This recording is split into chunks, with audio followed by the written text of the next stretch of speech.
Assalamualaikum warahmatullahi taala wabarakatuh. A'udzubillahi minasyaitonirrajim. Bismillahirrahmanirrahim. Alhamdulillah rabbil alamin wa bihi nasta'in wassalatu wassalamu ala asyrafil anbiya'i wal mursalin sayyidina Muhammad wa ala alihi wa ashabihi ajma'in. Rabbi shrah li sadri wa yassir li amri wa hlul 'uqdatam min lisani yafqahu qawli. Subhanaka la ilma lana illa ma 'allamtana innaka antal alimul hakim. Wala haula wala quwwata illa billahil aliyil azim, amma ba'd. Yang saya muliakan ashabul fadilah, para asatizah, tuan-tuan guru, para asatizah, tuan-tuan dan puan-puan yang dirahmati Allah Ta'ala sekalian. Alhamdulillah, pertamanya kita rafakkan kesyukuran pada Allah Subhanahu Ta'ala. Alhamdulillah tuan-tuan, pada kali ini kita dapat bersama-sama tuan-tuan dalam program Sembang Santai Mukhtasar Ilmu Falak kita pada malam ini.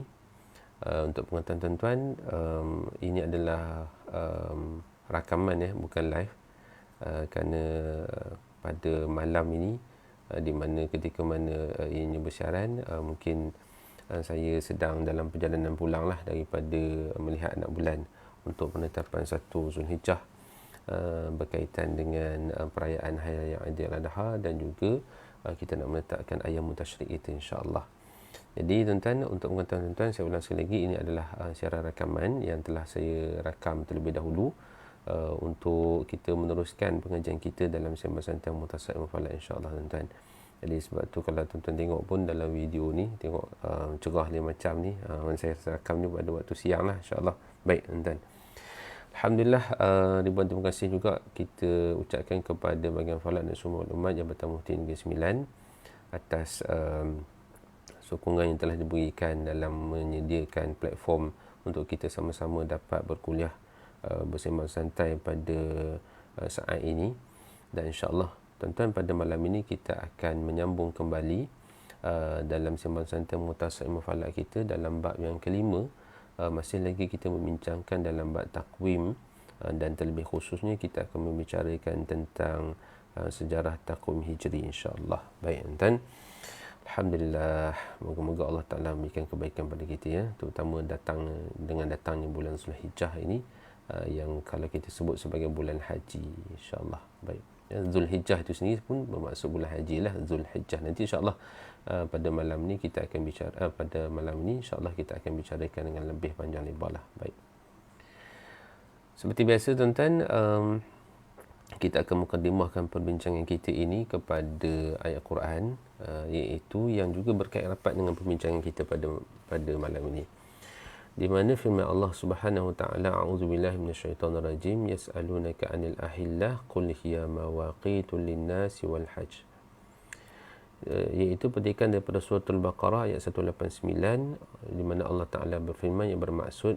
yas'alunaka 'anil ahillah, mereka bertanya kepadamu tentang ahillah.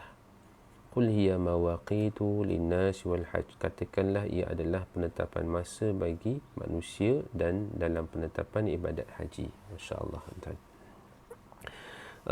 Dalam tafsir Ibnu Kathir, di mana ayat ini telah dihuraikan secara panjang lebar tuan-tuan, cuma saya ambil sedikit saja daripada perbahasan yang ingin saya kongsikan bersama pada saat ini, di mana dalam tafsir Ibnu Katsir menyebutkan bahawa bagaimana Allah Subhanahu Wa Taala telah menyatakan ataupun telah memberikan jawapan kepada baginda Nabi sallallahu alaihi wasallam tentang kenapa Allah Taala menciptakan ahillah.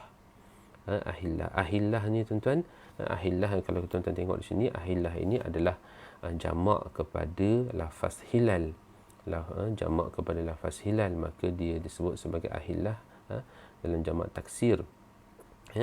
Maka mereka bertanya kepadamu tentang ahillah.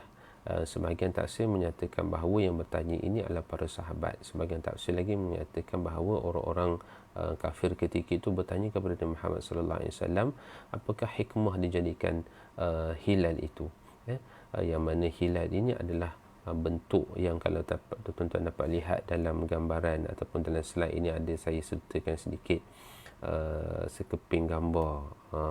Alhamdulillah, ini adalah gambar hilal iaitu pada hari yang ke-30 ni, 30 Rabiul Awal pada tahun 2017, lama dah ni kan.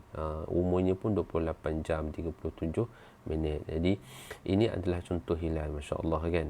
Pada kami yang selalu melihat hilal ni, kita boleh dapat rasalah betapa cantiknya, betapa indahnya, betapa eloknya, betapa gembiranya tuan-tuan bila kita melihat hilal ini. Masya-Allah. Baik. Kalau tuan-tuan dapat lihat di sini tuan, kalau saya boleh pergilah sikit kepada maksud hilal. Hilal ni sebenarnya adalah daripada lafaz halala. Halala maksudnya dalam apa yang kalau tuan-tuan boleh rujuk juga dalam beberapa buku, bila maksudkan dengan hilal ini sebenarnya kita rujuk kepada perkataan halala yang bermaksud gembira. Yang bermaksud gembira. Kerana bila orang melihat hilal, maka mereka akan bergembira dengan kenampakan hilal itu kerana datangnya bulan yang baru. Seperti mana yang tuan-tuan kalau masih ingatlah dalam pertemuan kita sesi yang pertama ke hari itu tuan-tuan, saya pun tak ingat dah.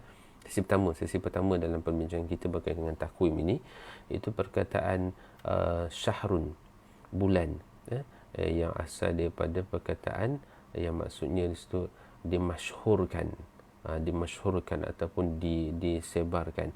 Kenapa setiap kali dapat melihat anak bulan halala, mereka bergembira dan mereka ketika itu memasyhurkan ataupun mereka menyebarkan bahawa anak bulan ini sudah kelihatan. Masya-Allah kan. Baik. Jadi berdasarkan kepada lafaz ahillah yang merupakan jamak kepada hilal, maka para sahabat dan sebagian tafsir mengatakan bahawa orang-orang kafir ketika itu bertanya kepada Nabi sallallahu alaihi wasallam tentang berkaitan dengan hilal ini.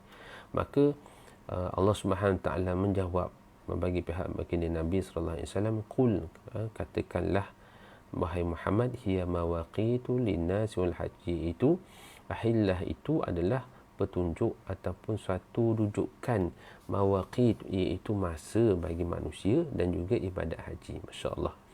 Maka ketika itu bagaimana Ibnu Katsir telah menyatakan bahawa dia yaqulu ja'alallahu mawaqitu lisaumil muslimin.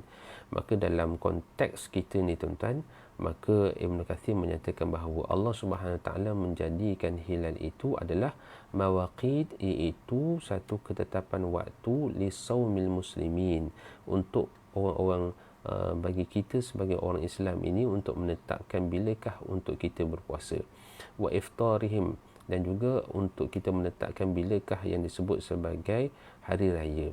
Dan kemudian kita menetapkan juga iddah seorang wanita yang telah diceraikan dan juga tempoh masa hutang kamu.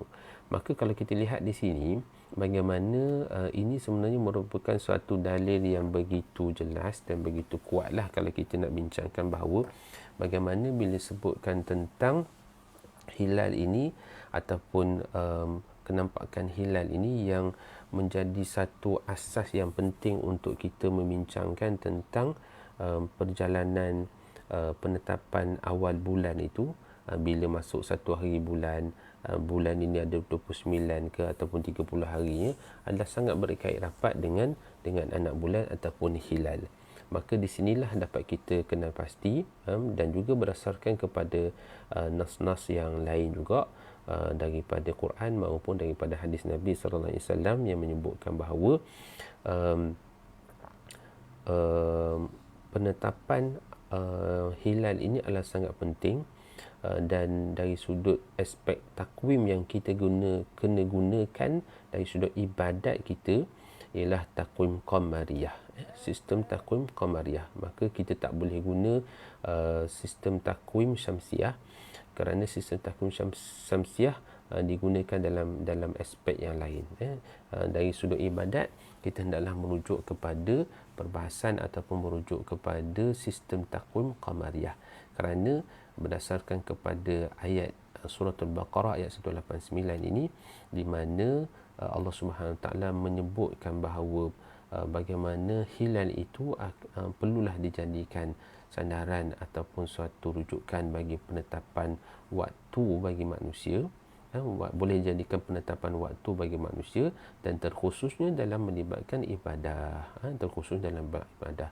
Dan lebih jelas lagi kalau kita dapat lihat bagaimana Ibnu Kathir sini menyatakan bahawa bagi kita bila nak puasa, bila nak berhari raya, bila nak menetapkan iddah seorang yang wanita yang telah pun diceraikan, dan juga dalam menetapkan waktu tempoh untuk seorang itu berhutang, maka perlulah merujuk kepada sistem takwim qamariah. Mana kalau disebutkan sebulan, kalau disebutkan 2 bulan, kalau disebutkan setahun itu, maka dalam konteks kita sebagai umat Islam perlulah kita menggunakan sistem takwim qamariah.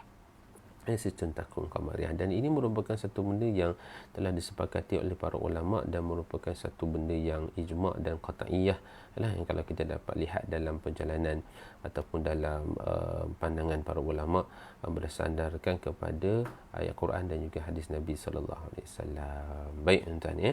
Jadi ini berkait rapatlah juga dengan perbincangan kita pada hari ini berkaitan dengan takwim ya, dan ini saya rasa boleh memberikan satu jawapan jugalah kepada kita kenapa kita umat Islam memilih untuk menggunakan takwim qamariah berbanding dengan takwim syamsiah.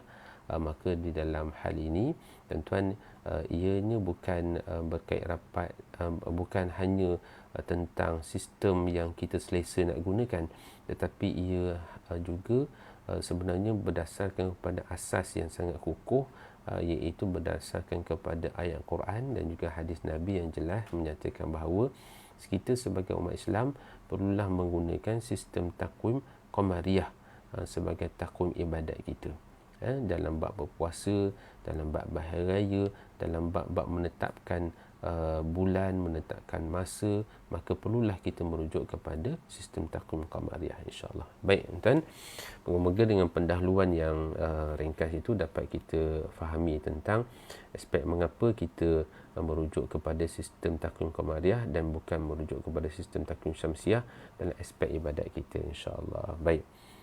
Namun tuan-tuan, kalau tuan-tuan masih ingat, telah pun kita sebutkan juga bahawa ini tidak bermakna bahawa kita menolak secara total sistem takwim syamsiah, kerana sistem takwim syamsiah itu juga ada peranannya dan dia ada fungsinya yang tersendiri, seperti penetapan musim dan juga beberapa aspek yang berkaitan dengan kehidupan ekonomi dan sebagainya. Tetapi bila kita membincangkan hal ini dalam skop ibadat, maka kita kena rujuk kepada bulan. Masya-Allah. Baik, tuan-tuan. Okey. Baik tuan-tuan, pada hari ini kita sambung balik perbincangan kita tuan-tuan dalam bab sejarah takwim hijri ya. Dalam bab sejarah takwim hijri yang kita telah mulakan dalam siri kuliah yang lepas tuan-tuan. Cuma malam ni kita sambung kembali perbincangan kita insya-Allah. Baik. Tuan-tuan, tuan-tuan boleh rujuk muka surat halaman 125. Insya-Allah kita sambung balik perbincangan kita setelah dalam kuliah lepas kita telah bincangkan tentang sistem takwim qamariah ya, sistem takwim qamariah. Baik. Seperti mana yang tuan-tuan dapat lihat juga dalam buku kita ni, 122 123 halamannya, sistem takwim qamariah ni adalah menjadi asas kepada penyusunan takwim hijri, penyusunan takwim hijri. Jadi kalau kita nak supaya kita lebih jelas lagi ialah takwim qamariah ni adalah asas ataupun kaedah penyusunan takwim hijri. Makna bagaimana takwim hijri itu disusun? Ia disusun berdasarkan kepada pusingan bulan. Ia disusun berdasarkan kepada pusingan bulan mengelilingi bumi. Cuma nanti ni kita akan sebutkan ataupun kita akan jelaskan, iaitu bagaimana penetapan satu ataupun tahun 1 hijrah itu, ataupun yang kita katakan tahun 1 dalam takwim yang kita namakan sebagai hijrah itu merujuk kepada tahun hijrah Nabi sallallahu alaihi wasallam. Itu, dan sebab itulah kemudian kita menamakan takwim yang kita gunakan pada hari ini sebagai takwim hijri. Jadi kalau dari sudut sejarahnya, maka kalau kita dapat lihat bahawa sistem takwim qamariah ini adalah satu sistem takwim yang terlebih dahulu wujud, bahkan pada zaman sebelum Islam lagi dia telah ada, dan pada zaman Nabi SAW pun telah menggunakan sistem takwim Qamariah ini. Cuma yang disebut sebagai takwim Hijri ni kemudian. Okey, nanti insya-Allah kita akan jelaskan. Baik. Kita rujuk pada halaman 125 dan juga ada slide yang secara ringkas ni tuan-tuan dapat lihat juga bagaimana beberapa nota penting yang saya ingin kongsikan bersama. Baik. Kalau kita lihat dalam sejarah takwim Hijri, halaman 125 tuan-tuan ya. Okey. Dan bila saya merujuk kepada sistem takwim Hijri ni tuan-tuan, saya tak dapat nak larilah daripada buku yang dikarang oleh ini buku versi photostat lah tuan-tuan ya. Takwim Hijriah Khairiyah yang dikarang oleh tuan guru kita yang sangat besar jasanya tuan-tuan. Semoga Allah Ta'ala memberikan kebaikan pada beliau dunia akhirat, iaitu Tuan Haji Muhammad Khair bin Taib. Satu buku yang seringkali saya sebutkan dalam siri kuliah kita ini sebagai salah satu buku yang perlulah bagi orang mengkaji tentang sistem takwim dalam konteks kita di Malaysia ni, perlu membacalah buku ini. Masya Allah ya, satu buku yang hebat, satu buku yang saya rasa satu buku yang meliputilah perbincangan takwim kita ini secara menyeluruh, dari sudut sejarahnya, dari sudut adatnya, dari sudut pengiraannya, dan tentulah buku ini berkaitan dengan ilmu falak. Baik. Bila kita sebut sejarah takwim Hijri, sekali lagi tuan-tuan, takwim Hijri ini merupakan jenis takwim ataupun nama takwim yang merujuk kepada sistem Qamariah. Maknanya bila merujuk kepada sistem Qamariah, kaedah penyusunan, penetapan awal bulannya, nama bulannya, dan bila kita sebut bulan itu juga, maknanya kita akan merujuk juga kepada penetapan harinya, dan juga kita akan menyebutkan juga tentang apa yang disebut sebagai penetapan tahunnya. Maka itu semua setahun, jumlah hari dalam setahun itu semua akan mempengaruhi sistem ataupun takwim itu, akan mempengaruhi takwim itu. Maknanya kalau dalam sistem takwim Syamsiah ada 365 ataupun 366 hari, tetapi dalam sistem takwim Qamariah dia ada 354 ataupun 355 hari. Maka kita dapat lihat bahawa dalam sistem takwim Hijri ini yang berasaskan kepada takwim Qamariah, maka maksimum harinya itu hanyalah ada dalam 355 hari, minimumnya adalah 354 hari. Jadi perkara ini adalah suatu benda yang menjadi asas. Dalam sebulan itu kita ada 29 ataupun 30 hari, maksimum 30, minimum 29 hari. Jadi ini yang akan mempengaruhi tuan-tuan dari sudut penyusunan takwim Hijri, kerana dia berasaskan kepada takwim Qamariah. Dan dalam menetapkan satu hari bulan tu pula, maka satu aspek yang sangat penting adalah yang kita sebutkan tadi, bahawa satu hari bulan dalam sistem Qamariah ini perlulah merujuk kepada anak bulan. Perlulah merujuk kepada anak bulan. Dan bila kita merujuk kepada anak bulan, maka asasnya adalah berbeza dengan takwim Syamsiah yang merujuk kepada pergerakan matahari yang dikira daripada tempoh setahun ke setahun, daripada bulan Januari sampai bulan Disember, dan kemudian penetapan bulan-bulan itu disusun berdasarkan kepada apa yang telah pun kita bincangkan sebelum ni. Disusun itu Januari, Februari, Mac, April itu tidaklah berdasarkan kepada satu asas pergerakan matahari yang berubah-ubah, orang kata apa, dari sudut satu sampai kata apa, masuk pula 1 Januari, 1 Februari itu perubahan pada kedudukan matahari itu dengan ketara. Bahkan kalau kita dapat lihat, pergerakan matahari itu sebenarnya ditandakan dengan kedudukannya yang melalui khatulistiwa sampai ke garisan sartan, kemudian patah balik ke garisan khatulistiwa, dan kemudian pergi ke garisan jadi dan sebagainya. Itu semua berdasarkan kepada pertengahan bulan kan. Kalau kita lihat ketika matahari berada pada khatulistiwa pada 21 ataupun 22 ataupun 23 Mac, kemudian pergi pula bulan Julai, kemudian pergi pula Disember, pertengahan bulan, dan akhirnya tuan-tuan, pusingan itulah yang akan berlaku pada setiap tahun. Tetapi bila kita rujuk kepada takwim Hijri, dia merujuk kepada sistem takwim Qamariah, di mana awal bulan itu very clear and cut, orang kata apa, very clear and cut bahawa dia hendaklah ditetapkan berdasarkan kepada kenampakan anak bulan. Kenampakan anak bulan. Baik. Dan sistem takwim qamariah ini seperti mana yang kita sebutkan tadi adalah berdasarkan kepada kaedahnya, asasnya itu telah pun diterima oleh baginda Nabi sallallahu alaihi wasallam daripada zaman jahiliah lagi, di mana orang-orang Arab ketika itu juga menggunakan sistem takwim qamariah, menggunakan sistem takwim qamariah. Cuma dengan beberapa konsep yang kemudian ditukar oleh Nabi, nanti kita sebut.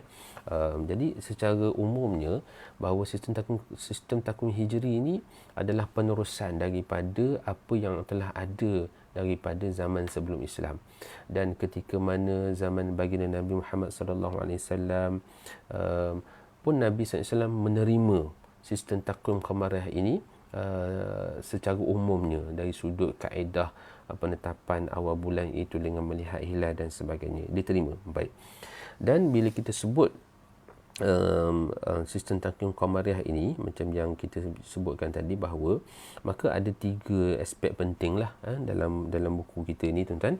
Yang pertama dalam penetapan hari. Maka bila penetapan hari ini dalam sistem takwim qamariah, dan ia dikuatkan pula dengan justifikasi dari sudut syarak. Maknanya, tuan-tuan, kalau kita dapat lihat bahawa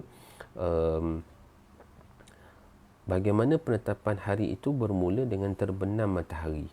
Dengan terbenamnya matahari, maknanya kalau kita kata hari ini hari Sabtu, dan permulaan kepada tarikh baru ni adalah bermula pada terbenamnya matahari ataupun waktu maghrib. Waktu maghrib tadi ni dah masuk hari yang baru. Maka esok siang subuh masih lagi hari yang sama, hari Sabtu. Siang tu subuh, siang nanti ni hari katalah hari ni hari Sabtu kan. Betul lah, hari ni hari Sabtu. Jadi malam ni, tuan-tuan, dah masuk, kita kata hari Ahad. Dah silap, tuan. Malam ni dah masuk hari Ahad. Jadi maghrib itu adalah pertukaran, waktu maghrib itu adalah pertukaran antara hari lama dengan hari baru. Dia perenggan itu terletak pada waktu maghrib, kerana berdasarkan kepada kaedah qamariyah ataupun sistem takwim qamariyah, hari itu dimulakan dengan permulaan ataupun dengan perenggannya itu dengan bermulanya waktu maghrib. Maka bila masuknya waktu maghrib itu, tuan-tuan, maka kita pun akan mulakan hari barulah. Dan perkara ini diakui oleh syarak. Contohnya, maknanya kalau kita nak berpuasa kan, kalau kita nak sambut Ramadan, maka kalau contoh hari ni, hari Sabtu ni, kita melihat anak bulan siang hari ni, pada malam ni, tuan-tuan, kalau sekiranya dalam konteks bulan Ramadan lah, supaya kita dapat jelas sikit, tuan-tuan. Jadi kalau malam ni bulan Ramadan, maka malam ni dah boleh start untuk kita solat sunat tarawih, kerana malam ini dah dikira sebagai satu Ramadan, sebagai contoh, tuan-tuan. Ataupun dalam konteks hari raya, hari Aidilfitri, kalau hari ni siang ni katalah hari terakhir dalam bulan Ramadan, katalah 29 ataupun 30 Ramadan, maka bermula dengan maghrib malam ni, maknanya kita dah boleh bertakbir untuk berhari raya. Kita dah masuk dalam satu Syawal contohnya. Dan hal ini, tuan-tuan, disokong sama ada dari sudut dalil daripada Quran ataupun dari sudut nas hadis Nabi sallallahu alaihi wasallam. Jadi ini antara salah satu. Jadi hari dalam sistem qamariyah bermula dengan berlalunya hari siang, dan bila masuk waktu maghrib, maka kita pun masuk hari yang baru. Baik, itu penetapan hari. Dan juga dalam penetapan awal bulan berdasarkan kepada kenampakan anak bulan. Maknanya kalau hari ni 10 hari bulan ni, maka waktu ni, tuan-tuan, malam ni ataupun maghrib tadi ni, kita akan lihat anak bulan Zulhijjah untuk menetapkan bahawa sama ada anak bulan ini dapat dilihat ataupun tidak dapat dilihat berdasarkan kepada ru'yah. Dan juga kita justifikasikan juga dengan menggunakan sistem kaedah pengiraan ataupun hisab, dengan menggunakan kaedah ru'yah dan hisab, dan juga kriteria imkan ru'yah. Okey, itu sebagai contoh dalam konteks kita di Malaysia. Maka pada hari ini, tuan-tuan, kita pergi melihat anak bulan, kita perlu memberikan nilai bahawa sama ada hari ni anak bulan ni boleh dilihat ataupun tak boleh dilihat. Kalau boleh dilihat, maka esoknya itu akan jadi satu hari bulan. Kalau tak boleh dilihat, maka esoknya itu akan jadi 30 hari bulan. Jadi penetapan awal bulan ni sangat berkait rapat dengan kenampakan hilal. Dengan kenampakan hilal, itu perkataannya tuan-tuan ya. Baik. Dan yang ketiga adalah penetapan tahun. Oleh kerana ia merujuk kepada sistem takwim qamariyah yang dalam setahun itu dalam sebulan ada dalam 29.5 hari, maka dalam tempoh setahun maka kita akan ada 354 ataupun 355 hari berdasarkan kepada sebulan, dan kita kali pula dengan 12 bulan. Maka berdasarkan kepada pusingan takwim qamariyah ini, maka kita akan lebih pendek jumlah hari dalam setahun berbanding dengan takwim syamsiah yang lebih 10 ataupun 11 hari. Maka inilah menjadi asas kepada takwim kita. Baik. Dan menurut Pak Khir, buku yang saya rujuk tadi tuan-tuan, Pak Khir menyatakan bahawa nama-nama bulan dalam Islam berasal dari nama yang telah pun digunakan pada zaman jahiliah. Ini insya-Allah kita akan bincang nantilah. Kalau sempat pada malam ni kita akan bincang kejap lagi nah. Okey, baik. Tetapi Nabi SAW ada membuat sedikit perubahan kepada beberapa nama. Contohnya bulan Muharram. Bulan Muharram yang dulunya dinamakan sebagai Safar al-Awwal dan ada Safar al-Thani, maka Nabi SAW telah menukar. Maknanya Safar al-Awwal itu dinamakan sebagai Muharram dan Safar al-Thani itu disebut sebagai Safar sahaja. Ini antara perubahan yang dibuat oleh baginda Nabi SAW dalam bentuk yang kita kata ketika zaman Nabi, perubahan ini tidaklah begitu ketara, hanya dari sudut nama sahaja. Dan juga nanti insya-Allah kita akan lanjutkan perbincangan kita nanti. Baik. Dan cuma ada pandangan yang saya juga baca dalam buku Pak Akhir ini menyatakan bahawa pada zaman jahiliah tu ada nama-nama bulan yang sebenarnya memang berlainan sekali lah dengan apa yang kita sebut pada hari ini. InsyaAllah nanti saya akan sebutkan dia punya perbincangan kita. Kalau tuan-tuan dah tak sabar nak tengok tu, boleh rujuk pada halaman 128-129 lah. Itu ada kita masukkan sedikit kepada cerita asal kepada nama-nama bulan. Kenapa dinamakan begitu. Baik. Sebenarnya setakat yang saya baca tuan-tuan, nama-nama bulan ini di samping apa yang kita sebutkan yang digunakan oleh baginda Nabi SAW, cuma nama-nama bulan ni pun ada nama-nama yang berbeza mengikut kabilah masing-masing. Jadi ada kabilah-kabilah itu yang menggunakan nama yang berbeza. Ada menggunakan nama macam ni. Ini saya tak dapat nak detailkan lah tuan-tuan. Ada nama yang digunakan kabilah ini namanya begini, boleh bulan satu. Ini ada nama kabilah ini bulan satu. Jadi ada nama-nama yang berbeza juga. Jadi mungkin inilah yang menyebabkan dalam buku Pak Akhir ni, dalam beberapa buku yang lain tuan-tuan menyatakan bahawa ada nama lain seperti mana yang insya-Allah kita akan sebutkan nanti. Baik. Cuma bagi tahun masyarakat Arab ketika itu hanya merujuk kepada, seperti mana kita tahu, merujuk kepada peristiwa besar yang berlaku pada tahun tersebut. Contohnya tuan-tuan, kalau kita kata Amul Fil, tahun gajah. Kalau kita kata tahun gajah itu, kita dapat lihat bahawa adalah merupakan tahun kelahiran Nabi sallallahu alaihi wasallam, di mana tahun gajah itu adalah bersamaan, kalau kita rujuk kepada kitab Rahirul Maktum, adalah bersamaan dengan tahun 571 Masihi. 571 Masihi yang bersamaan pula dengan tahun 52 sebelum Hijrah, yang disebut sebagai tahun gajah itu. Kerana masyarakat Arab ketika itu hanya menggunakan dalam 12 bulan itu, apakah peristiwa yang paling besar yang boleh diingati. Kalau kita nak sandarkan tahun itu dalam tempoh 12 bulan, maka disebut Amul Fil, iaitu tahun peristiwa tentera bergajah nak menyerang Mekah. Maka bila sebut Amul Fil, akan ingat itu peristiwa besar yang berlaku dalam tahun tersebut. Contoh kalau macam tahun inilah tuan-tuan, kalau tahun 2021 ni, kalau kita masih lagi menggunakan sistem takwim yang berdasarkan kepada peristiwa, mungkin tahun ini kita namakan tahun COVID-19. COVID awal mana? COVID awal tahun 2020 contohlah. Jadi kita merujuk kepada peristiwa besar yang berlaku pada tahun tersebut. Cuma tuan-tuan, saya tertarik dengan ada satu buku yang ditulis oleh Pak Arwin. Buku ni tuan-tuan, buku ni Pengantar Ilmu Falak, ringkas tapi sangat menarik tuan-tuan, buku yang ditulis Pak Arwin ni, iaitu dia sebutkan bahawa saya cuba sebut dengan secara laju. Okey. Ada nama-nama tahun yang mungkin kita jangan-jangan dengar. Contoh, okey. Contoh yang disebut sebagai pada tahun pertama hijrah. Tahun pertama hijrah. Kita pada hari ini kita sebut tahun 1 hijrah lah, tetapi pada zaman itu, pada zaman Nabi SAW, maka tahun 1 hijrah itu disebut sebagai tahun izin. Tahun izin. Izin apa? Izin untuk berhijrah. Dan tahun kedua sebut tahun Amr. Tahun Amr iaitu perintah untuk berperang. Yang ketiga disebut tahun Tamhiz. Tahun Tamhiz.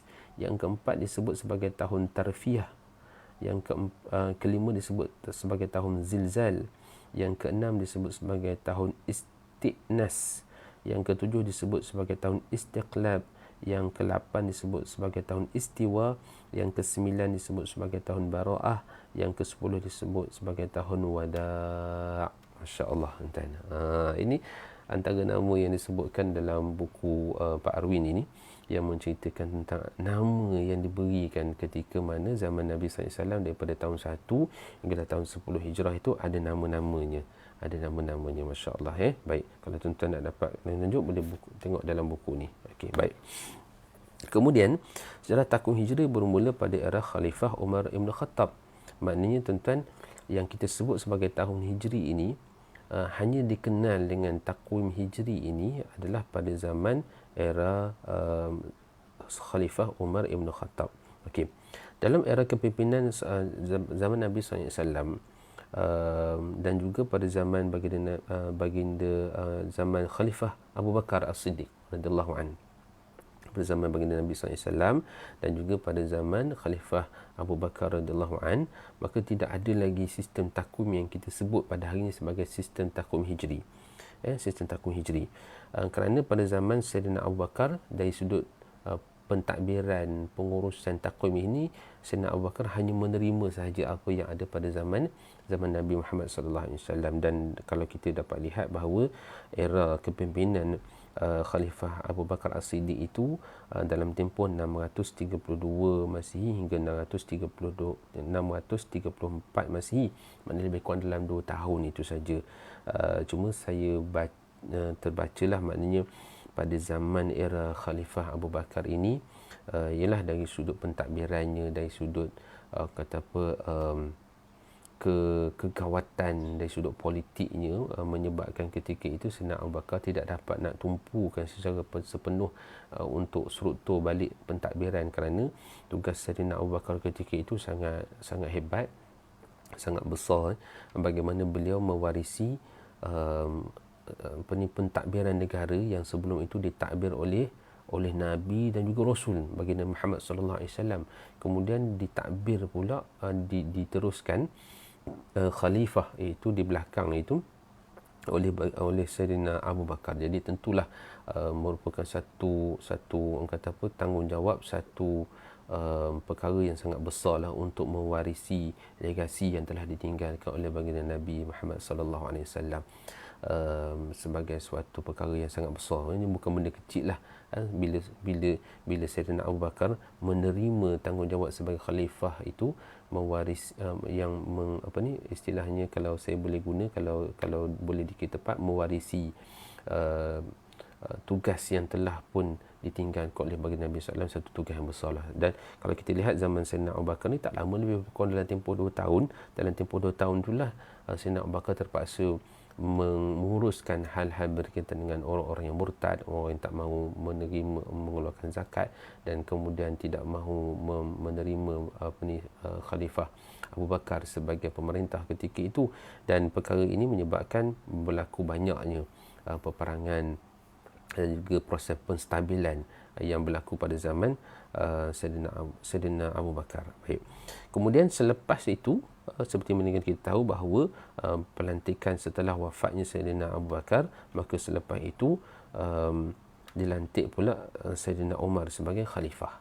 Okey, maka pada tahun 17 selepas hijrah, pada tahun 17 selepas hijrah, ataupun kita kata pada tahun 17 hijrah, bagaimana Sayyidina Umar Ibn Khattab yang ketika itu telah menjadi khalifah, tuan-tuan.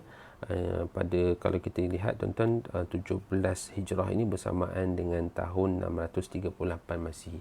638 Masihi, maknanya lebih kurang dalam tempoh 4 tahun dah selepas daripada kewafatan ataupun setelah berakhirnya zaman Sayyidina Abu Bakar.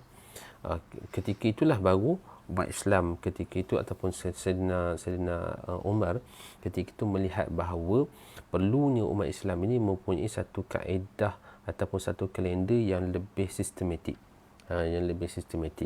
Dan dalam peristiwa yang dicatatkan oleh ramai penulis berkaitan dengan sejarah takwim hijri ini, iaitu bahkan dalam buku Pak Akhir ini pun ada menyebutkan bahawa ketika itu Sayyidina Umar menerima 3 surat. Ini peristiwa yang sangat masyhur bila kita bincangkan tentang sejarah takwim ini. Ada 3 surat. Yang pertama, tuan-tuan boleh rujuk halaman 126. Daripada Abu Musa al-Asy'ari, dengan tidak disebutkan tarikhnya. Yang ketika itu dalam rujukan yang ringkas saya buat, tuan-tuan, Abu Musa al-Asy'ari ketika itu menjadi gubernur di Basrah ataupun di Kufah. Beliau telah mengirimkan surat kepada Khalifah Umar ketika itu tanpa menyebutkan tarikh.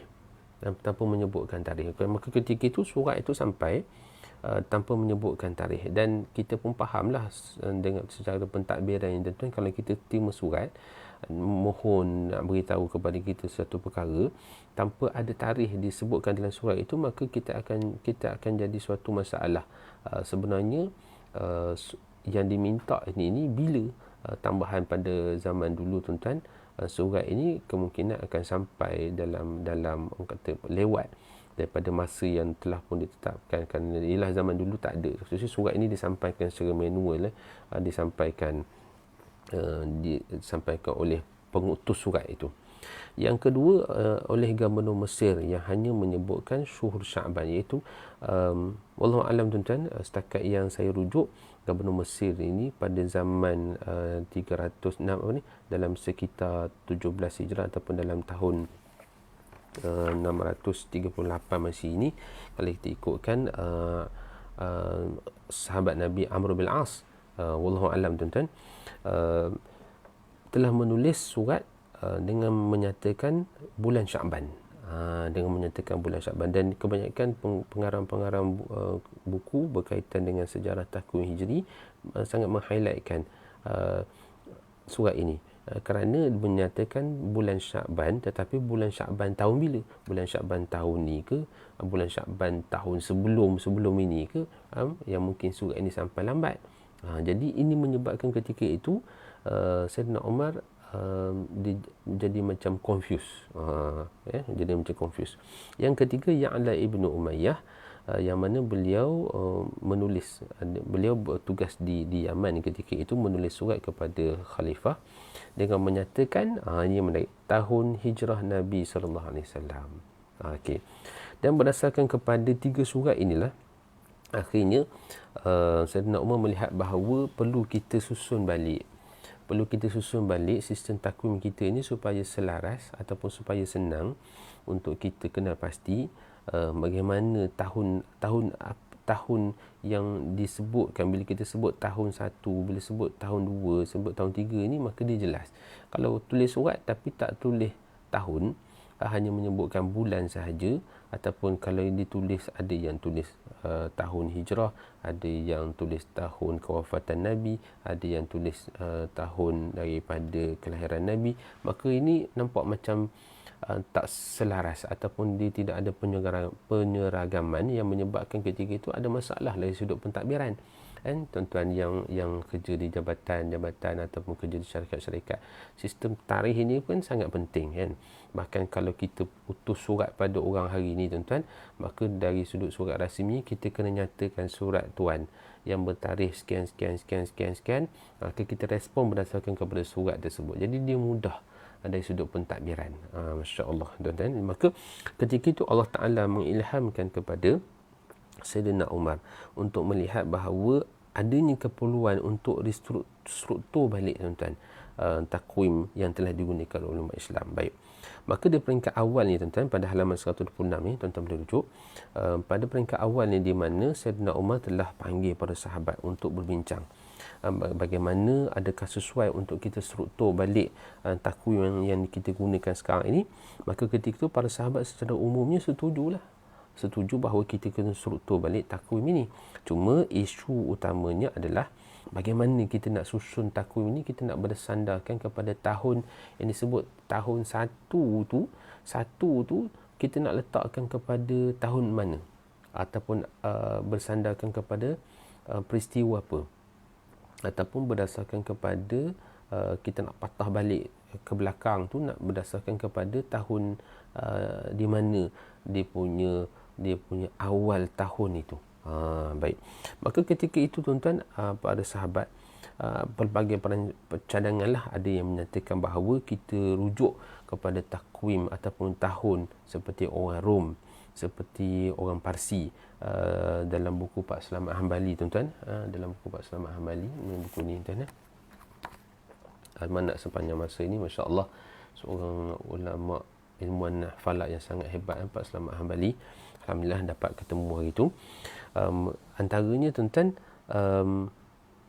menyebutkan bahawa peristiwa yang disebutkan ketika mana Sayyidina Umar berbicara dengan para sahabat, menyatakan bahawa selama ini kita telah melalui hari-hari yang kita pun tak pasti. Maksudnya di sini tahun-tahun yang kita duduk lalui ni tuan-tuan, tak ada satu ketetapan yang menyebabkan kita boleh betul-betul pastikan bahawa ni tahun apa. Maknanya dia tidak ada suatu sistem yang orang kata standard yang memudahkan orang untuk kita mengenal pasti tahun ni tahun apa. Maka ketika itu disarankan kepada para sahabat untuk memberikan cadangan bagaimana untuk kita menyusun takwim ini balik. Maka ketika itulah tuan-tuan, anda disebut dalam buku ni, menarik tuan-tuan, namanya Al-Hurmuzan. Menyatakan bahawa dia seorang Parsi, tetapi dia telah masuk Islam. Dia mengatakan bahawa dalam tradisi kami, kita ada takwim yang disusun dalam bahasa Parsi ini. Maka dicadangkan untuk merujuk kepada takwim orang Parsi ini. Okey. Maka di sinilah berlaku perbincangan para sahabat, mengatakan bahawa tak sesuailah ikut takwim orang Parsi, tak sesuailah kalau ikut takwim orang Rom. Antaranya kerana takwim mereka ni terlalu ke belakang sangat, Jadi nak talikan dengan sejarah Islam tu mungkin terlalu ke belakang sangatlah ceritanya tuan-tuan. Jadi kita kena ambil yang awal sikit, yang sekurang-kurangnya ada dalam era Islam ini. Maka ketika itu ada para sahabat yang mencadangkan untuk kita melihat kepada tarikh kelahiran baginda Nabi sallallahu alaihi wasallam. Tarikh kelahiran Nabi SAW. Maka tuan-tuan, dalam buku ini ada saya nyatakan sedikitlah apa yang perbincangannya, kerana para sahabat sini sebenarnya tidak sepakat tarikh yang tepat, tarikh yang kalau kita tuan-tuan umumnya kita di Malaysia ni kita pakai tarikh 12 Rabiul Awal lah, 12 Rabiul Awal. Cuma dari sudut tarikh yang sebenarnya itu masih lagi khilaf di kalangan para ulama-ulama tarikh, para ulama-ulama dari sudut sejarah. Dia mengatakan 8, 12 dan sebagainya. Maka tak sepakat. Dan ada juga pandangan yang mengatakan bahawa kelahiran Nabi sallallahu alaihi wasallam ini kalau boleh tuan-tuan, kalau saya boleh edit baliklah, wallahu alam tuan-tuan, mungkin saya copy paste ataupun saya buat sendiri ayat ini. Tapi kalau nak jelaskan sikit tuan-tuan, statement kelahiran Nabi SAW bukanlah merupakan signifikasi terbesar terhadap baginda Nabi SAW kalau boleh tuan-tuan, saya nak edit baliklah, nak mengatakan bahawa antara sebab kenapa kelahiran Nabi SAW ni tidak dijadikan sebagai sandaran bagi penetapan tarikh, kerana para sahabat ketika itu menilai apa peristiwa besar yang orang kata apa, ada satu signifikan dalam perjalanan dakwah Islam ini. Dakwah Islam ni, kalau mungkin saya boleh edit balik ayat ni tuan-tuan, maka saya akan edit baliklah.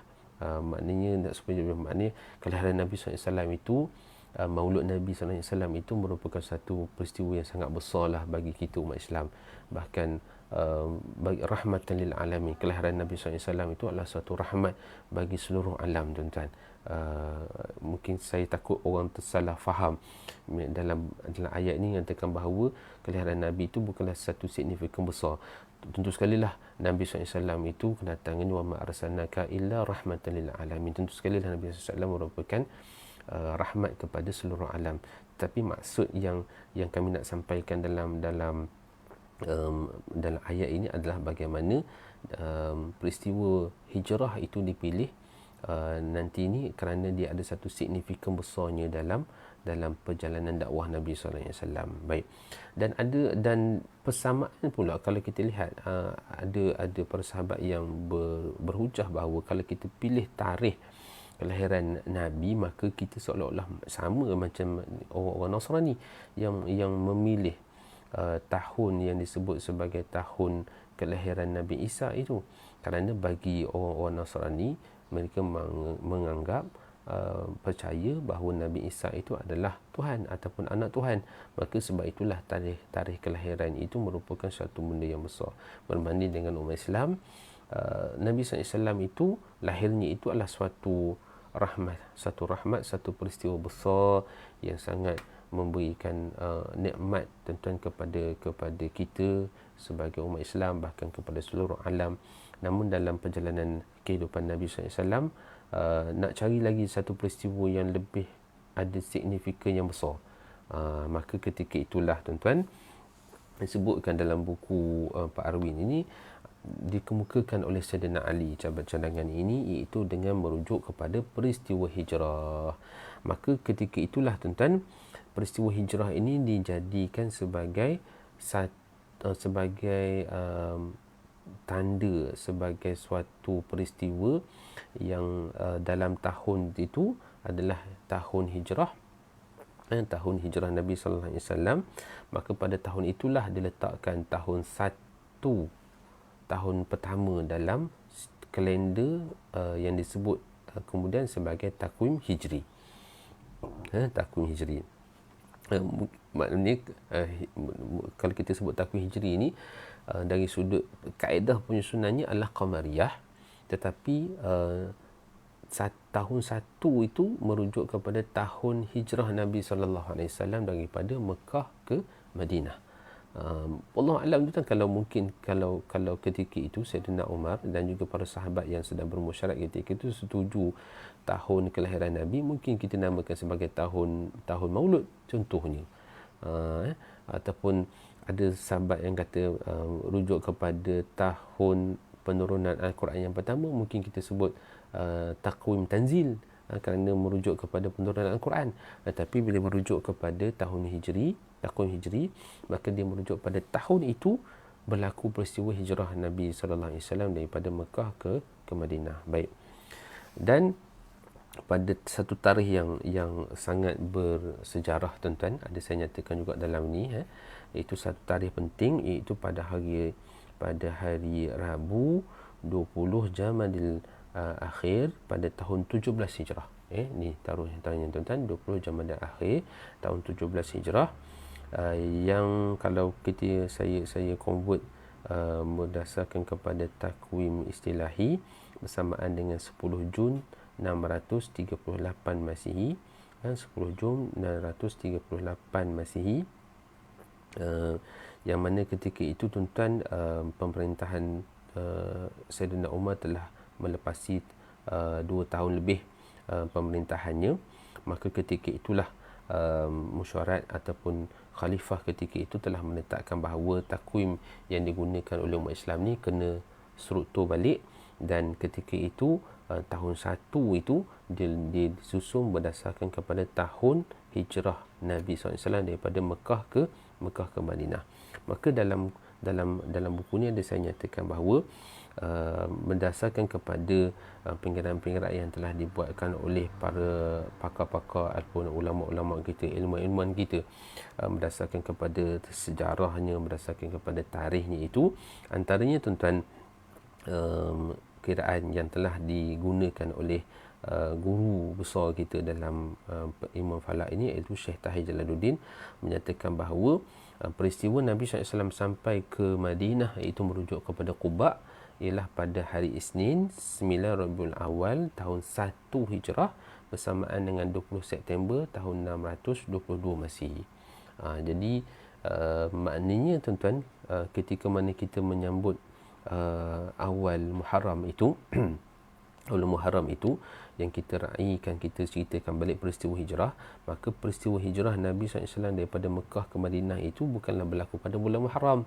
Dia tidak berlaku pada bulan Muharram, dia berlaku pada Rabiul Awal. Bahkan dalam kiraan yang telah dibuat oleh Syekh Tahir mengatakan bahawa Nabi SAW sampai ke Madinah ataupun sampai ke Quba itu pada 9 Rabiul Awal, pada hari Isnin 9 Rabiul Awal pada tahun 1 Hijrah yang bersamaan dengan 20 September tahun 622 Masihi.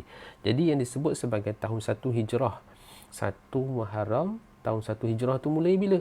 Iaitu berdasarkan kepada yang ni tuan-tuan ya. Iaitu berdasarkan kepada 15 Julai 622 Masihi. Jadi kalau kita berdasarkan kepada kiraan takwim kita, tuan-tuan, 1 Muharram 1 Hijrah bersamaan dengan Khamis 15 Julai 622 Masihi yang bersamaan dengan tahun 4382 mengikut tahun Ibrani, yang berdasarkan kepada tahun Alexander the Macedon 933, yang berdasarkan kepada tahun Rom iaitu tahun 1375. Ini tuan-tuan ada dalam buku Pak Akhir disebut, tuan-tuan. Hebat. Maknanya dia bukan Pak Akhir bukan saja convert dalam takwim Masihi, tuan-tuan, dia convert dalam ditukar tarikh itu dalam tahun Ibrani, ditukar tarikh itu dalam tahun Macedon, ditukar tahun itu dalam tahun Roma. Hebat tuan-tuan guru kita kan. Kita ni setakat nak tukar dalam takwim Hijri kepada Masihi pun terkiai-kiai, masya-Allah, hebat. Baik. Jadi pada tarikh inilah kemudian, pada saat tarikh inilah kemudiannya takwim ini dikenal sebagai takwim hijrah. Wallahu a'lam dah tuan-tuan, saya pun tak dapat rujukan adakah selepas itu Saidina Umar telah menyatakan bahawa tahun ini tidak lagi disebut sebagai dinamakan sebagai tahun hijrah, dinamakan sebagai tahun hijrah. Wallahu alam tuan-tuan, bilakah yang dikenal sebagai tahun hijrah? Yang hari ni kalau kita letak takwim kita kan, macam contoh dalam ni, bila kita sebut takwim hijrah maka ada H dekat ujung belakang ni kan, dan kalau Masihi kita ada M dekat ujung ni, contohnya. Wallahu alam tuan-tuan, saya pun tak sempat nak merujuk bilakah penggunaan ini mula digunakan, wallahu alam. Okey, baik tuan-tuan ya. Jadi secara clear and cut yang di sini tuan-tuan, cara jelasnya maknanya inilah peristiwa yang menyebabkan umat Islam menggunakan takwim hijri, iaitu berdasarkan kepada ijtihad yang telah diputuskan oleh Saidina Umar bersama mesyuarat dengan para sahabat, iaitu pada hari Rabu 20 Jamadil Akhir tahun 17 Hijrah. InsyaAllah ya. Mungkin lepas ni kita boleh memperingati sesuatu lah tuan-tuan. Pada setiap 20 Jamadil Akhir tahun 17, pada setiap tahun 20 Jamadil Akhir ni mungkin kita boleh buat suatu peringatan lah bahawa ini adalah tarikh di mana Saidina Umar telah bersetuju untuk menyusun kembali, menetapkan bahawa tahun hijrah itu ataupun takwim yang digunakan dalam sistem umat Islam itu adalah merujuk kepada tahun hijrah. Ini mungkin tarikh, kita kata tarikh keramat lah kot, yang mungkin kita boleh ingat tuan-tuan. Kita boleh ingat. Cuma seperti mana kita sebutkan tadi bahawa bukanlah kita sebut yang disebut sebagai peristiwa hijrah Nabi itu yang dijadikan sebagai tanggal 1 bulan 1 hari bulan 1 hijrah, kalau boleh saya sebut begitu. Bukan tarikh itu nah. Sebab Nabi SAW hijrah pada bulan Rabiul Awal, tarikhnya 9 hari bulan. Cuma tahun itu dikira itu kalau Nabi SAW hijrah pada Rabiul Awal, bila lihat balik ke belakang, bilakah bulan Muharram itu?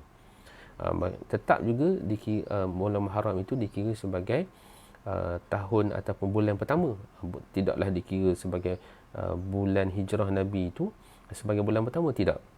Tetapi tetap juga bulan yang disebut sebagai bulan pertama itu merujuk kepada Muharram, seperti mana yang telah digunakan oleh Nabi SAW dan juga Sayyidina Abu Bakar sebelum itu, tetap menetapkan bahawa bulan pertama dalam Islam itu tetap namanya Muharram. Okey, baik. Dan menarik tuan-tuan, ini saya quote dalam buku Profesor Umar Ilyas, kerana beliau menulis di sini, dan kami salin balik tuan-tuan. Itu peristiwa hijrah ini yang dijadikan sebagai asas penyusunan takwim. Ini apa yang telah disebutkan oleh Syed Abu Hasan Ali An-Nadwi. Cuma tuan-tuan, menarik juga bila kita rujuk bahawa ketika mana dalam pemilihan takwim ataupun pemilihan peristiwa hijrah itu, sebenarnya dalam mesyuarat itu, dalam permusyawaratan di antara khalifah dengan para sahabat ketika itu, tidaklah nak menetapkan pun ketika itu satu benchmark bahawa kena menggunakan peristiwa hijrah, tetapi terbuka. Maknanya para sahabat bebas untuk memberikan cadangan, dan bila mereka bermusyawarat, akhirnya tuan-tuan, yang menariknya bila Sayyidina Umar telah memilih tarikh hijrah, dan ketika mana dihuraikan oleh para ulama tentang apakah hikmahnya di sebalik peristiwa hijrah ini sehingga dijadikan sebagai asas penyusunan takwim yang kita guna sehingga hari ini, tuan-tuan. Kita dah berada pada tahun 1442 hijrah ni, tuan-tuan. Maka disebutkan oleh Syed Abu Hasan Al-Nadwi bahawa bagaimana apa yang disebutkan sebagai permulaan dalam tarikh ataupun dalam kalender Islam itu tidak bermula dengan kemenangan dalam peperangan ataupun dengan kelahiran ataupun dengan kewafatan baginda Nabi sallallahu alaihi wasallam, tapi tarikh dalam takwim yang digunakan oleh umat Islam ini bermula dengan peristiwa hijrah. Kerana apa? Peristiwa hijrah ini adalah peristiwa yang bila kita kenangkan, dia akan melihat kepada pengorbanan demi kebenaran, demi memelihara wahyu yang diturunkan. Maknanya bila setiap kali kita mengimbas kembali tuan-tuan persejarah hijrah ini, maka setiap tahun kita akan ingat bahawa pengorbanan yang memberikan kemudian kegemilangan kepada umat Islam dari sudut dakwahnya, dari sudut siasahnya dan sebagainya, tuan-tuan. Jadi ini antara hikmah yang tersembunyi kenapa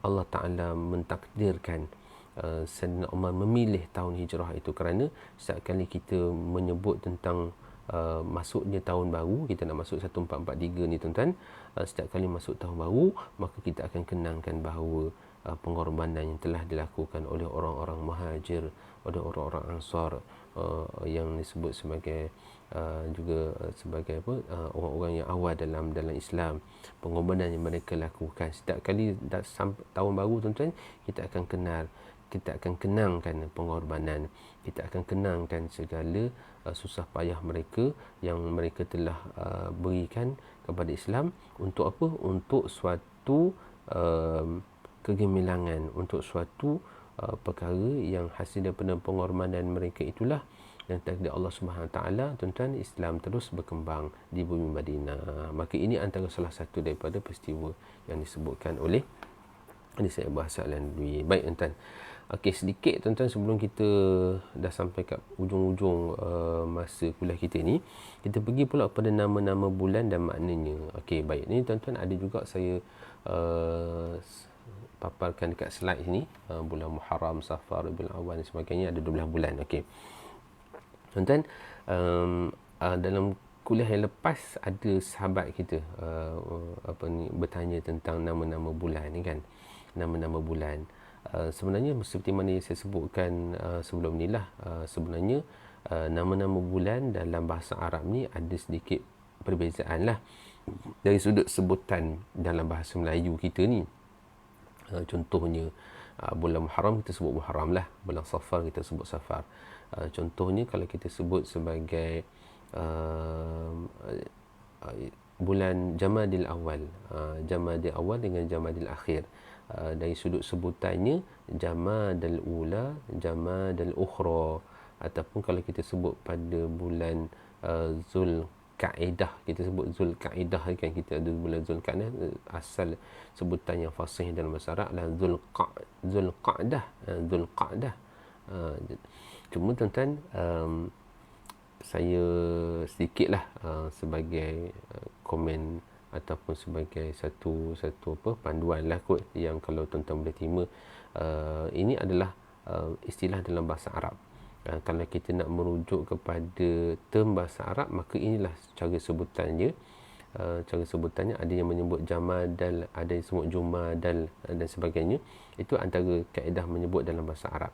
Cuma istilah ataupun nama-nama bulan ini telah diterima dalam bahasa Melayu, maka ketika itu tuan-tuan,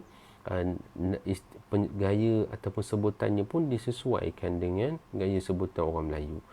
Contohnya macam kita sebut Jamadil Awal, Jamadil Akhir, Zulkaidah dan sebagainya kan. Itu nama-nama bulan yang telah diterima dalam bahasa Melayu, cuma diubah sedikit gaya sebutannya. Itu mungkin supaya lebih ringan dari sudut lidah orang Melayu nak menyebutnya itu, Jamadil Awal, Jamadil Akhir dan sebagainya. Itu saya punya pandangan lah. Kata tuan-tuan boleh terima, tuan-tuan boleh tolak. Maka nak guna ejaannya macam mana? Kalau nak guna ejaan dalam bahasa Arab, kita ikutlah kaedah bahasa Arab yang sebenarnya macam mana. Kalau kita nak menggunakan dalam bahasa Melayu, kerana term ini telah diterima dalam bahasa Melayu, kita pun boleh pakai. Okey, itu sedikitlah tuan. Baik, nama-nama bulan dan maknanya. Muharram dinamakan Muharram tuan-tuan kerana pada bulan ini orang Arab dilarang berperang dalam bulan ini. Kalau tuan-tuan boleh faham pun, memang Muharram itu nama pun dah haram kan. Maka bulan haram ini adalah sebahagian daripada bulan-bulan haram yang 4 itu, Zulqaidah, Zulhijjah, Muharram, kemudian pergi pada Rejab. Dan Muharram ini antara bulan haram. Ini orang Arab ketika itu pun tak perang, maka disebut sebagai haram. Dan ada satu, dan saya sebutkan sebelum ni, nama bulan Muharram ini juga antara nama lainnya adalah Safarul Awal. Safarul Awal, ataupun ada nama lain tuan-tuan yang kita tak pernah dengar. Apa dia? Baik. Baik tuan-tuan. Ini nama bulan Muharram tuan-tuan yang kita tak pernah dengar. Rare betul lah. Okey. Yang kedua, Safar. Dinamakan Safar kerana ketika itu mereka akan keluar bermusafir kerana pergi berperang ataupun melarikan diri daripada musim panas. Tuan-tuan, sebab itu dinamakan sebagai Safar. Safar, bermusafir keluar, ataupun disebut sif, kosong. Pasal waktu tu kampung ataupun rumah mereka kosong kerana mereka telah berkeluar ketika itu untuk bermusafir dan sebagainya. Maka dari sudut namanya juga dinamakan sebagai Safar Tsani, Safar yang kedua. Safar yang pertama tadi apa? Safar Muharram. Dan ada satu nama yang rare juga disebut sini tuan-tuan. Safar ini juga disebut sebagai Naqil. Naqil. Baik. Yang ketiga, Rabiul Awal. Rabi' ialah musim bunga, awal lah, merujuk kepada musim bunga yang awal, Rabiul Awal. Macam tadi ada Safar Awal, Safar Tsani, maka Rabiul Awal, kita tahu apa? Rabiul Akhir ni adalah merujuk kepada musim bunga. Rabiul Awal adalah musim bunga yang pertama, Rabiul Akhir ini adalah musim bunga yang kedua. Cuma dari sudut nama yang rare ni, ada juga saya catat di sini, iaitu bulan awal ni disebut sebagai bulan Taliq. Bulan Taliq. Dan bulan Rabiul Akhir disebut sebagai bulan Tajir. Bulan Tajir. Okey, baik. Yang kelima tuan-tuan, yang disebut sebagai Jamadal Ula ataupun sebut Jumadal Ula, iaitu musim sejuk yang pertama. musim sejuk yang pertama, dan Jumadil Akhir ataupun Jamadil Ukhra adalah musim sejuk yang kedua. Kerana pada dia merujuk kepada musim sejuk yang berlaku ketika itu. Musim sejuk yang berlaku ketika itu. Nama lain bagi Jamadil Ula ataupun Jumadil Ula ataupun Jamadil Ukhra ini ataupun Jamadil Awal ni tuan-tuan adalah Aslah. Dan nama lain bagi Jumadil Akhir ini adalah Aflah. Tuan-tuan. Tuan-tuan pun tak pernah dengar. Saya pun tak pernah dengar juga ni. Yang ketujuh, Rejab. Rejab adalah antara bulan haram, berdasar pada perkataan Rajabah yang bermaksud suci, iaitu menyucikan diri dari segala kekejian yang berlaku dari peperangan.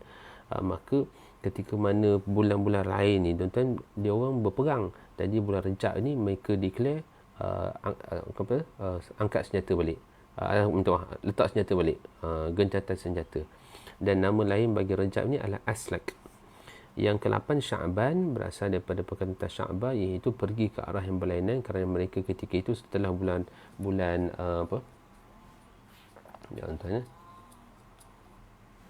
setelah bulan sebelum itu, bulan Rejab mereka gencatan senjata, maka bila bulan Sya'ban mereka keluar balik untuk perang. Dan nama lain bagi bulan Sya'ban ni adalah Qusa'a.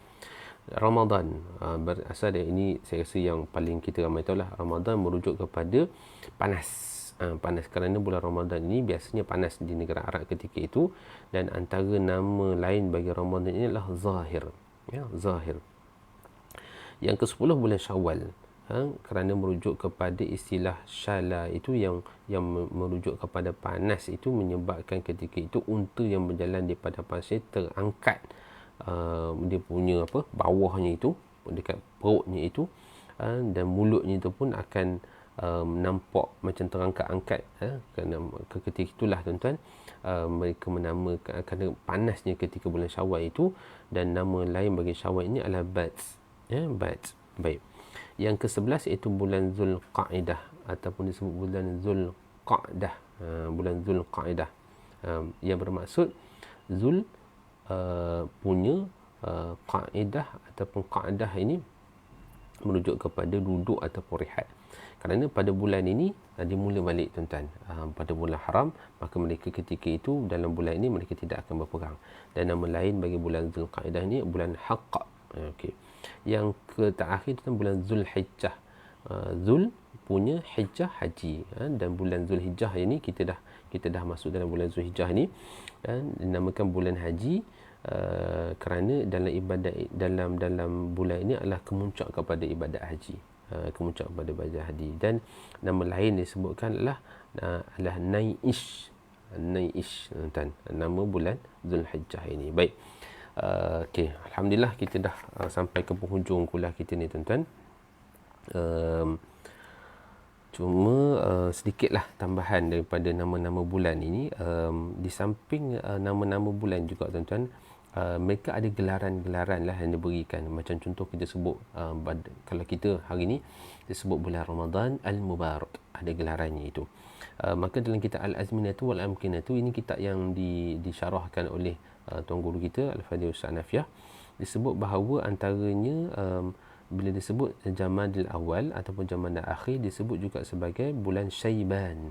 Bukan Sya'ban tu, Syaiban, iaitu bulan yang putih salji itu, maksudnya merujuk kepada musim sejuk, merujuk kepada putihnya salji itu, maka disebut Jamadil Awal, Jamadil Akhir sebagai bulan Syaiban. Dan bulan Ramadan ini pula disebut sebagai bulan Natiq. Bulan Natiq, gelaran kepada bulan Ramadan dalam orang jahiliah dulu disebut bulan Natiq, kerana bulan Ramadan ini ketika itu mereka akan dapat banyak laba ataupun keuntungan dari sudut perniagaan mereka. Okey, baik tuan-tuan. InsyaAllah, tabarakallah tuan-tuan. Tak sempat kita nak masuk dalam jenis-jenis takwim. Saya satu slide saja semalam ni tuan-tuan. Jadi insya-Allah moga-moga tuan-tuan perbincangan kita ini dapat dimanfaatkan dengan sebaiknya tuan-tuan. Minta maaf tuan-tuan, saya tidak dapat berlangsung secara live pada malam ini, tapi secara rakaman. Ala kulli hal tuan-tuan, semoga pertemuan ringkas kita ini dapat memberikan manfaat. Dan kalau sekiranya tuan-tuan ada apa-apa persoalan, insya-Allah kita akan bincangkan pada kuliah yang akan datang ya. Wallahu a'lam tuan-tuan. Aqulu qouli hadza wa astaghfirullahal azim. Wassalamualaikum warahmatullahi taala wabarakatuh.